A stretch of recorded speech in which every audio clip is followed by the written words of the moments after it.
Mornings I would wake up to my mom or my grandma cooking.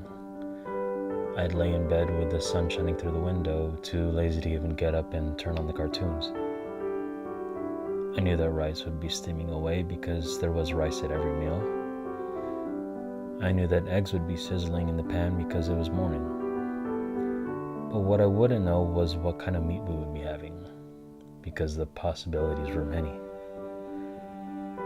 The smell of garlic and onions being sautéed is what would pull me out of bed and tell me that breakfast was almost ready.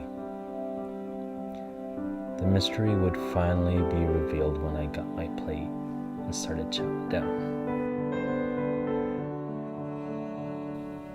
Many of those days were rice, eggs, and corned beef days. And yes, I'm talking about the canned stuff. But we don't eat it straight out of the can. Why would anybody do that to themselves?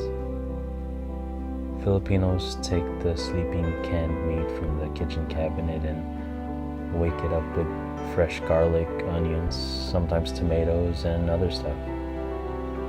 Then they breathe new life into it all in a sauté pan. Corned beef is a thing of comfort for many Filipinos. It's something we grow up with. It's a reminder of home. It's a morning norm and has been ever since World War II, when Filipinos embraced a lot of American influences and incorporated them into daily life.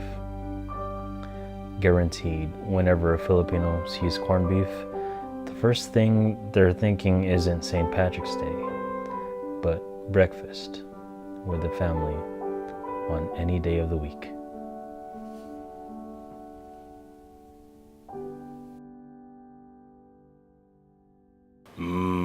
Delicious.